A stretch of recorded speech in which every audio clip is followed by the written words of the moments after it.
Quelle est la taille d'un moteur de navire? Les ingénieurs doivent construire une plateforme autour pour faciliter la maintenance. Ce moteur mesure environ 4 étages de haut et possède 6 cylindres, chacun ayant une structure similaire.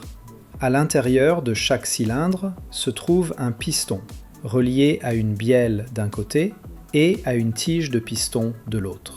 Une traverse relie la tige de piston à la bielle, assurant ainsi le mouvement rectiligne du piston. La bielle est reliée au vilebrequin. Ce dernier effectue une rotation complète pour 2 courses du piston, réalisant ainsi un cycle moteur complet. Lors de sa remontée, le piston comprime l'air à l'intérieur du cylindre, augmentant la pression et la température à 500 degrés Celsius, bien au-dessus du point d'inflammation du gazole. Un orifice de nettoyage latéral permet l'entrée d'air frais. À mesure que le piston remonte, cet orifice se ferme progressivement. Lorsque le piston atteint le point mort haut, une course est terminée. À ce moment, un injecteur situé en haut du cylindre pulvérise un brouillard de gazole.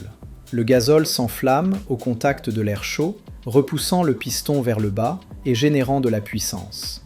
À ce moment, l'orifice d'échappement se ferme.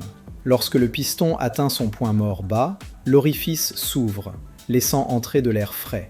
Le piston remonte alors, expulsant les gaz d'échappement de la chambre de combustion pour amorcer un nouveau cycle.